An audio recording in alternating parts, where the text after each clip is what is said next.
नमस्कार दोस्तों, मैं रवि सिंह और एक बार फिर से आपका एग्जाम डे यूट्यूब चैनल में स्वागत है। तो आपको पता है कि यूपी जेल वार्डर एवं फायरमैन का एग्जाम 19-20 दिसंबर को कंडक्ट हो चुका है। तो आज यहां पर हम करने वाले हैं इसकी कट ऑफ पर सीधा बार। जी हां दोस्तों, आपको जानकारी मिलेगी आज के इस वीडियो में कि कितने लोगों ने यहां पर परीक्षा दी है और कितने लोगों यहां पर एब्सेंट रहे हैं। इसके अलावा यहां पर कितना एक्यूरेसी अटेम्प्ट रहा है कैंडिडेट का, क्योंकि इसके आधार पर ही आपका कट ऑफ तय होगा। और यहां पर जो आपको नॉर्मलाइजेशन मिलने वाला है वह कैसा आपको नॉर्मलाइजेशन दिया जाएगा, कौन सा शिफ्ट आपका इजी था, किस शिफ्ट को बेनिफिट मिलने वाला है, किस शिफ्ट का होने वाला है नुकसान, कंप्लीट जानकारी आपको मिलेगी इस वीडियो में। इसके अलावा यहां पर बहुत सारे कैंडिडेट अभी भी दुविधा में हैं कि इस जो आपका एग्जाम हुआ है यूपी जेल वार्डर एवं फायरमैन का, तो क्या इसमें नेगेटिव मार्किंग थी या फिर नहीं थी। तो इसको लेकर भी कंप्लीट जानकारी आज के इस वीडियो में आपको प्रोवाइड कराई जाएगी। तो इस वीडियो को पूरा लास्ट तक जरूर देखिए। अगर आपको वीडियो पसंद आए तो वीडियो को एक फटाफट से लाइक कीजिए, चैनल को सब्सक्राइब कीजिए और देखते रहिए। देखिए, सबसे पहले आपको यह बता देता हूं, जिन अभ्यर्थियों ने इसमें परीक्षा दिया है तो उनमें से बहुत सारे अभ्यर्थियों को अभी भी यह डाउट है कि क्या इस भर्ती परीक्षा में नेगेटिव मार्किंग थी या फिर नहीं थी। तो दोस्तों आपको बता दें, जैसा कि आपको पता है कि जो आपका पेपर था उस पेपर में ऊपर आपको लिखा मिला था कि इसमें कोई भी नेगेटिव मार्किंग यानी कि ऋणात्मक अंक आपको नहीं दिए जाएंगे गलत प्रश्न का उत्तर देने पर। लेकिन दरअसल आपको बता दें कि यूपी पुलिस भर्ती बोर्ड की ऑफिशियल वेबसाइट पर 8/12/2020 को एक नोटिस दिया गया था। जो नोटिस था यहां पर ऋणात्मक अंक प्रदान किए जाने वाले हेतु विषय के रूप में आपको दिया गया था। अगर आपने इस नोटिस को नहीं देखा है तो चलिए हम आपको दिखा देते हैं और बता देते हैं कि जी हां दोस्तों, आपको यहां पर नेगेटिव मार्किंग थी। नेगेटिव मार्किंग की अगर बात की जाए तो जो आपका नेगेटिव मार्किंग था, एक गलत उत्तर देने पर आपको 0.5 का यहां पर नंबर का लॉस हो रहा था नेगेटिव मार्किंग देने पर। तो यहां पर जैसा कि आप देख सकते हो, यहां पर आपको पहले तो ऊपर विस्तार से दिया गया है। आप देख सकते हो कि जो आपका उत्तर पुस्तिका होगी यानी कि प्रश्न पुस्तिका होगी उसमें आपको लिखा मिलेगा कि इसमें कोई भी नेगेटिव मार्किंग नहीं है। लेकिन जैसा कि यहां पर आप देख सकते हो लिखा मिला है कि अभ्यर्थियों को लिखित परीक्षा में गलत उत्तर देने के लिए ऋणात्मक अंक प्रदान किए जाएंगे। यानी कि दोस्तों एक प्रश्न का सही उत्तर देने पर आपको 2 अंक दिए जाएंगे। अगर उस प्रश्न का आप गलत उत्तर देते हो किसी भी प्रश्न का, तो उसके लिए आपका 0.5 जो मार्क्स है वह आपका कट किया जाएगा। यानी कि यहां पर जो आपका नेगेटिव मार्किंग वैध थी। जी हां दोस्तों, तो आप समझ सकते हो यहां पर जो अभ्यर्थी यहां पर तुक्का लगा के आए हैं उनको यह जानना बेहद जरूरी है, आपका नेगेटिव मार्किंग यहां पर थी। इसके अलावा अब हम बात करते हैं कि कितने अभ्यर्थियों ने यहां पर परीक्षा दी है। लेकिन उससे पहले मैं आपको कंफर्म कर दूं कि जब यूपी जेल वार्डर एवं फायरमैन का भर्ती निकला था 2019 में, उसके अगले ही दिन मैंने आपको यहां पर वीडियो बनाकर बताया था कि इस भर्ती में लगभग 6.5 लाख यानी कि 6.5 से लेकर और 7 लाख के बीच में फॉर्म अप्लाई किए गए हैं। तब आपको मेरी बात पर भरोसा नहीं हुआ था और आपको ऐसा लगा था कि शायद यहां पर 17 या फिर 18 लाख के करीब फॉर्म अप्लाई हुए हैं। लेकिन अभी जब कुछ दिनों पहले यहां पर यूपी पुलिस भर्ती बोर्ड की तरफ से ऑफिशियल तरीके से जानकारी दी गई कि इसमें लगभग 6,82,000 के करीब फॉर्म अप्लाई हुए हैं और इतने लोगों को ही एडमिट कार्ड जारी किए जाएंगे, तब आपको मेरी उस बात पर भरोसा हुआ। अगर आपको वह वीडियो देखना है तो उसका लिंक आपको वीडियो के डिस्क्रिप्शन में मिल जाएगा, आप एक बार उसे क्लियर कर सकते हैं।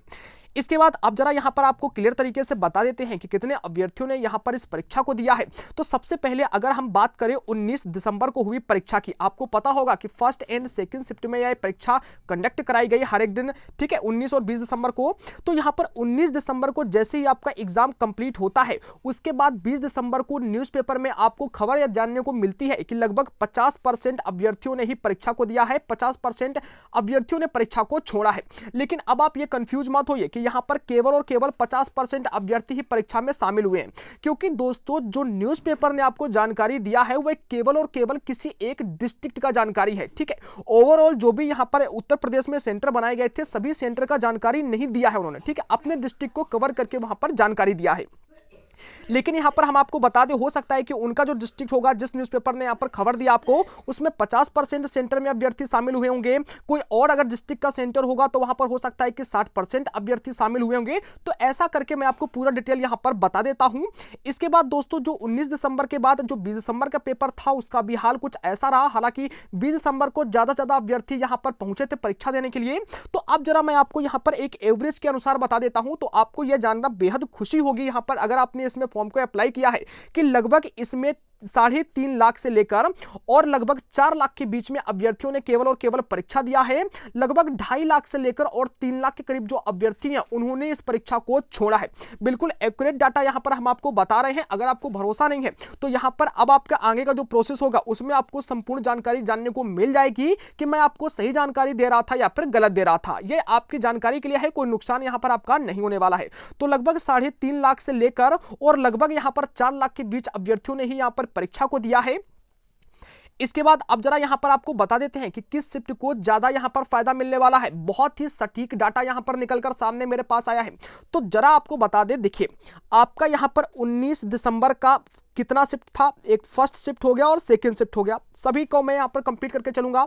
इसके बाद 20 दिसंबर का यहां पर आपका फर्स्ट शिफ्ट हो गया और यहां पर आपका सेकंड शिफ्ट हो गया। अब मेरी बात को ध्यान से आप समझिएगा, यहां पर आपको नॉर्मलाइजेशन का मतलब भी समझ में आ जाएगा कि किसको नॉर्मलाइजेशन में फायदा मिलेगा, किसको यहां पर नुकसान होगा। हालांकि नुकसान किसी को नहीं होगा, ठीक है। नंबर जो होंगे आपके माइनस मार्किंग यहां पर सॉरी माइनस नहीं किए जाएंगे, सिर्फ आपका निगेटिव मार्किंग जो है उसके आधार पर नंबर कटेंगे, बाकी एक्स्ट्रा नंबर कोई भी ऐसे वैसे नहीं काटे जाएंगे। तो देखिए सबसे जो सिंपल पेपर था इन चारों शिफ्टों का वह था 20 दिसंबर की फर्स्ट शिफ्ट का, ठीक है। ध्यान देने वाली बात आप समझ लीजिएगा। तो जब इसका पेपर सिंपल था तो डेफिनेटली इसको कम फायदा मिलेगा। 20 दिसंबर की फर्स्ट शिफ्ट को सबसे सिंपल पेपर आया था। इसके बाद जो सेकंड नंबर पर पेपर था सिंपल में अगर बात किया जाए तो 19 दिसंबर की सेकंड शिफ्ट का, क्योंकि हम फर्स्ट दिसंबर की बात नहीं कर सकते यहां पर।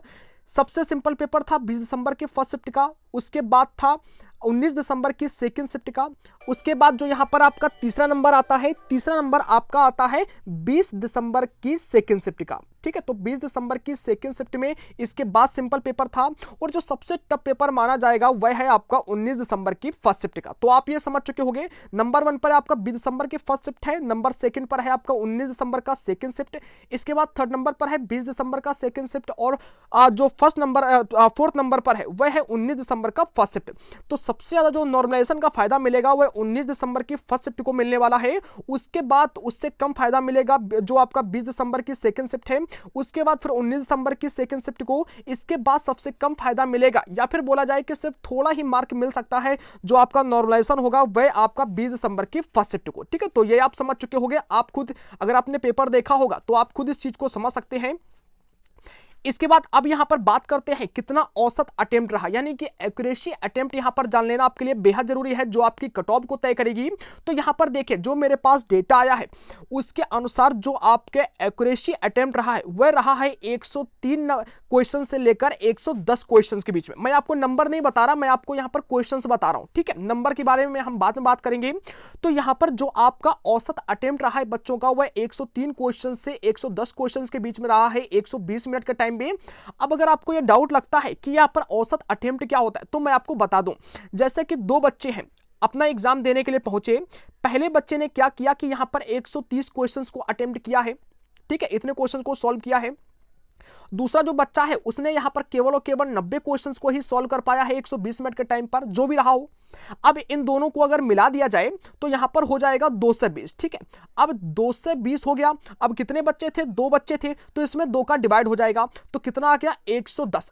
तो इन दो बच्चों में जो औसत अटेम्प्ट होगा वह होगा 110 क्वेश्चन का, ठीक है, यानी कि दोनों बच्चों ने 110 क्वेश्चन किए हैं, ठीक है। तो ऐसे ही जब ओवरऑल लोगों का यहां पर देखा गया तो किसी बच्चे ने 130 किया, किसी ने 140 किया, किसी ने 88 क्वेश्चन ही किया। तो सबको मिलाकर जब यहां पर आपका डेटा चेक किया गया लगभग 10,000 बच्चों का यहां पर सर्वे किया गया है और उसके अनुसार आपको यह बताया गया है कि लगभग जो यहां पर औसत अटेम्प्ट रहा है वह 103 क्वेश्चन से लेकर 110 क्वेश्चन के बीच में रहा है।